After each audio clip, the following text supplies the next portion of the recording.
So here's the problem. We got 17 feet between this post and this one.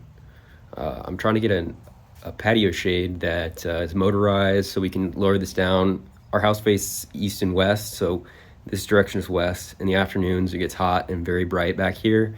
So we currently have limited utility of the patio in the afternoon. So we're trying to get a shade, that way we can raise it and lower it pretty easily and make more use of our patio. The challenge is, like I said, this is 17 feet.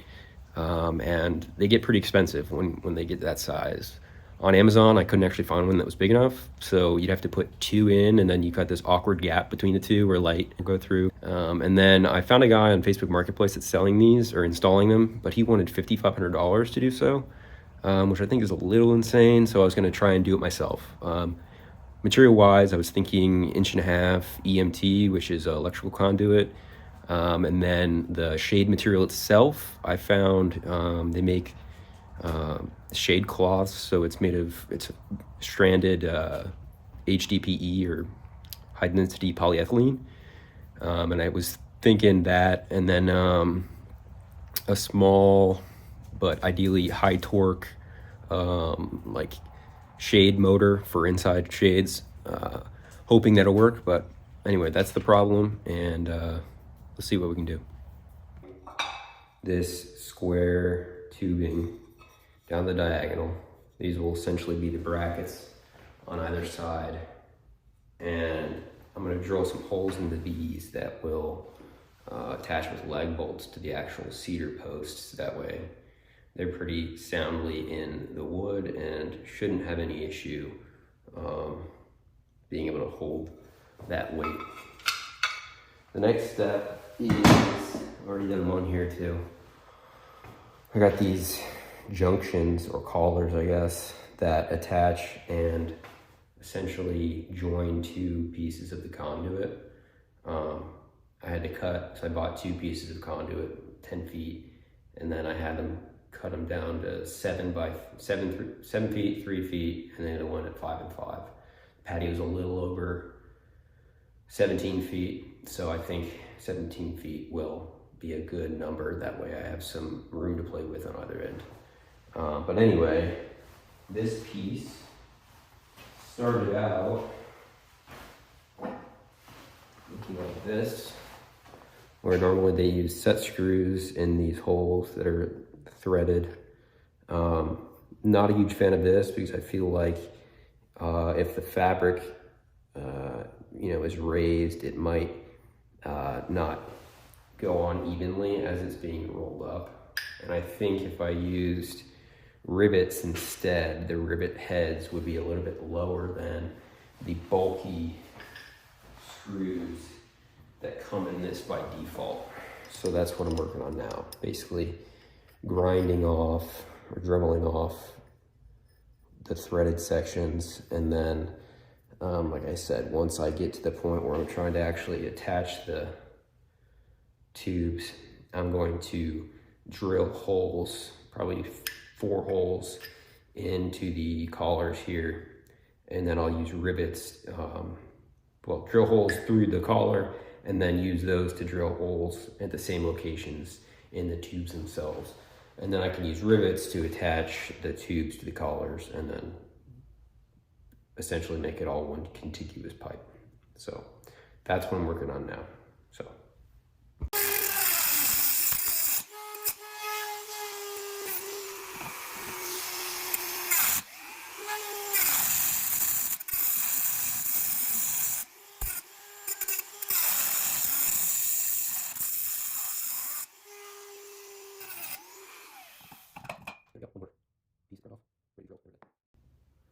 All right, progress check. We've got 2 brackets here.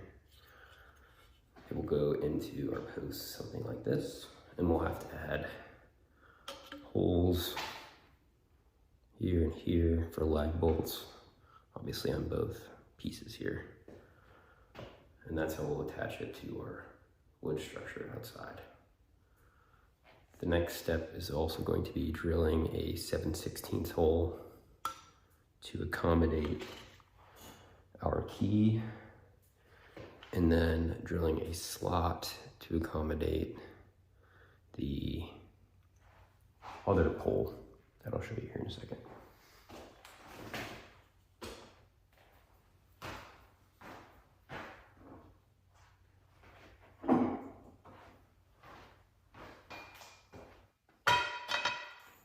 So we need a slot that will interface with this bolt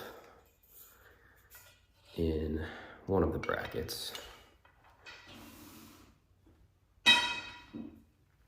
The other bracket will have a hole to accommodate this key, which interfaces. This looks terrible, but I think it'll work. Interfaces with the backside of the motor. This will hold the motor in place and allow the shaft of it to spin without the whole housing spinning. So anyway, that's what we've got so far. And next steps. All right, in the editing process, I'm realizing I missed a lot of important steps in terms of filming. So just going to voice over this piece here. The image you're seeing is kind of the final product of the rail. We got two pieces of conduit joined by the collar, and then, as I mentioned before, I drilled it a bunch and then used rivets in those holes to try to stiffen the joint beyond the collar itself. So that's really what it ended up looking like. The motor itself has a little drive shaft here with like an indexing, I don't know, oval shape. Now, normally these motors and, you know, they're designed for shades or like curtain tubes, which have these like indexing ridges, and the one that I bought is supposed to be for 1.5 inch shade tubes. Now what I bought is actually conduit, 1.5 inch conduit, and this is actually not 1.5 inch, it's more like 1.6 inches, which I didn't measure when I bought it. So anyway, the hardware that came with the motor will not work because the diameter of this is too small compared to the inner diameter of the tube. It just spins freely. So my plan is to transcribe this shape onto an expansion plug. This is an expansion plug or a freeze plug that you can get at the automotive store. This has an outer diameter of like 1.57 inches. So it just barely fits into the ID of the conduit. So what I'm gonna do is essentially transcribe the index key onto the center of the freeze plug, and then I'll use a drill bit to cut out essentially this shape on the freeze plug. And then, so what this will allow me to interface the freeze plug with the drive shaft of the motor. And then the plan is to drill holes in the tube and then drill holes into the flange or edge of this freeze plug here. And then again, kind of like what I'm doing with the tube couplers, is using rivets to attach this to the inside of the tube. And then that'll basically, any rotation caused by the motor on this will also roll the tube. So that's what we're gonna hopefully accomplish today. Where I took the diameter measurement probably wasn't in the inside corner here, where I was actually running the edges of the calipers against in order to actually mildly scratch the surface here. But you can kind of see if I really took my time, this probably would have worked fine. But I think this will be good enough. You can kind of get a pretty good idea where the middle of the plug is, especially you can see where I took several passes in one direction and then repeated it. So going along this arc here, and then really that second arc as well right there. And then the third going the opposite direction. You can see, it's hard doing this in the camera, but you can kind of see right there, I think, is really where the point that I'll use as the center. So let's see if I can't get the indexing mark transferred over to that spot. Scuff away in the active drilling. So probably try that and then give it a shot, and then we'll see how it turns out. All right, so here is the first try at this. It's worth mentioning these are like $1.60, so it's not a huge deal if I mess it up the first time. But I think it's actually pretty decent. If you see here, this is the motor and the drive shaft there. I put this on. It's not perfect, but it sits pretty well. It definitely catches enough, and it won't allow the drive shaft to spin freely in there. So I think it'll work. And I turned it on earlier and just looked at it. You can see it's not sitting flat here, but this won't be nearly as evident. Should be pretty clean and straight once I put it in the tube, and the motor is kind of tucked in axially in the tube. But yeah, I'm pretty pleased with it turned out. Could have been cleaner. Didn't go nearly as planned, but all in all, not too bad. I think this will work just fine. So I think I would call this one a success. And like I said, if we have another issue, I do have another one that I can try and be a little bit more careful with. Anyways. All right, so this version of the rod does not work.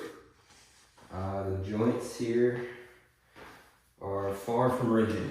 There's a lot of flexes that you can see there, but it's even worse. We tried hanging it, and the middle is just a floppy noodle mess. So I have a couple ideas, one of which is compression collars. So they make a specific type of joint for these EMT tubes that I can try. The other thought is putting a smaller diameter pipe inside the diameter of this pipe, and it's such a tight fit that it would prevent bending at the joint. And then I could use these collars still on the outside. But first I have to drill all of these rivets out, and I believe it's like 32 rivets per joint. So let's get to it. All right, wrapping the video up here. Couple ideas to try and strengthen this rod, make it more rigid. If y'all have any ideas, please put a comment down below on what you're suggesting rather than the methodologies that I suggested. Open to all ideas, but planning on putting another video or two out on this project, assuming I can make decent progress. So I appreciate it. Let me know what y'all think I should do in the comments, and have a good one.